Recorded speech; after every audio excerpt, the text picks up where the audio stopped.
The Jewish community was thinly scattered in these times. Benjamin had perhaps outlived his children, or somehow become an outcast, such an old Israelite who could wander for years without encountering others of his people. Perhaps in his loneliness, he had acquired the silent conviction that he was the last, the one, the only.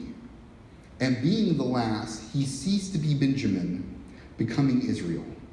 And upon his heart had settled the history of 5,000 years, no longer remote, but become as the history of his own lifetime. His I was the converse of the imperial we. But I too am a member of a oneness, thought Don Paulo, a part of a congregation and a continuity. Mine too have been despised by the world, yet for me the distinction between self and nation is clear. For you, old friend, it has somehow become obscure, a burden pressed upon you by others, and you accept it? What must it weigh?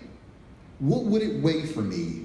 He set his shoulders under it and tried to heave it, testing the bulk of it. I am a Christian monk and priest, and I am therefore accountable before God for the actions and deeds of every monk and priest who has breathed and walked the earth since Christ, as well as for the acts of my own. He shuddered and began shaking his head. No, no, no, no. It crushed the spine, this burden. It is too much for any man to bear save Christ alone. To be cursed for faith was burden enough. To bear the curse was possible, but then to accept the illogic behind the curse, the illogic which called one to task not only for himself, but also for every member of his race or faith, for their actions as well as his own? No. To accept that too? No. As Benjamin was trying to do? No, no. I don't know if it's right or if it's correct, but it's how I feel. But in the 21st century, I feel like that hermit.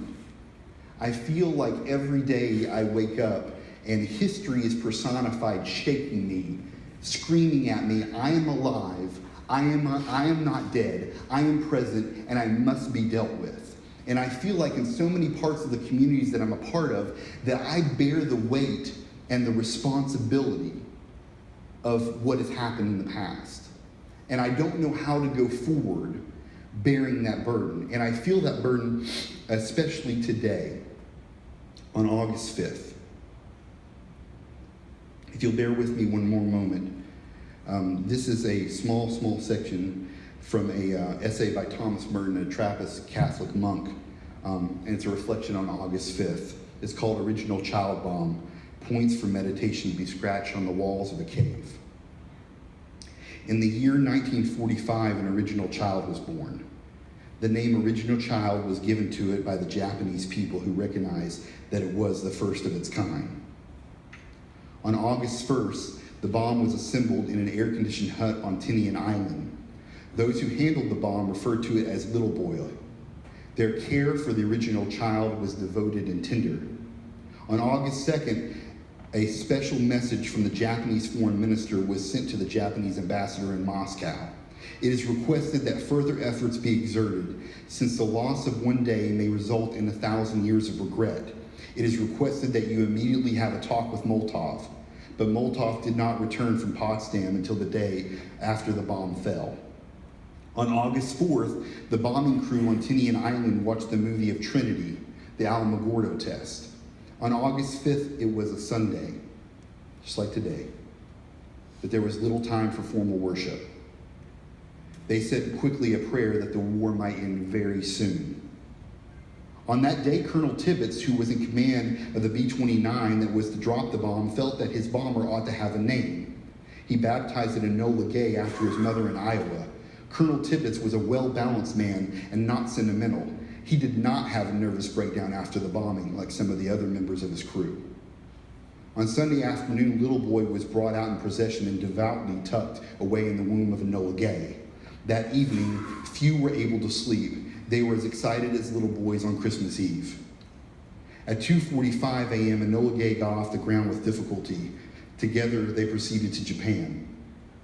On August, at 6:40, they climbed to 31,000 feet, the bombing altitude. The sky was clear. It was a perfect morning. At 3:09, they reached Hiroshima and started the bomb run. The city was full of sun. The flyers could see the green grass in the gardens. No fighters rose up to meet them. There was no flak. No one in the city bothered to take cover. The bomb exploded within 100 feet of the aiming point. The fireball was 18,000 feet across. The temperature at the center of the fireball was 100 million degrees. The people who were in the center became nothing. The whole city was blown to bits, and the ruins all caught fire instantly everywhere. Burning briskly, 70,000 people were killed right away and died within a few hours. Those who did not die at once suffered great pain. Few of them were soldiers. As to the original child that was now born, President Trump summed up the philosophy of the situation in a few words. We found the bomb, he said, and we used it. Since that summer, many other bombs have been found. What is going to happen? At the time of writing, after a season of brisk speculation, men seem to be fatigued by the whole question.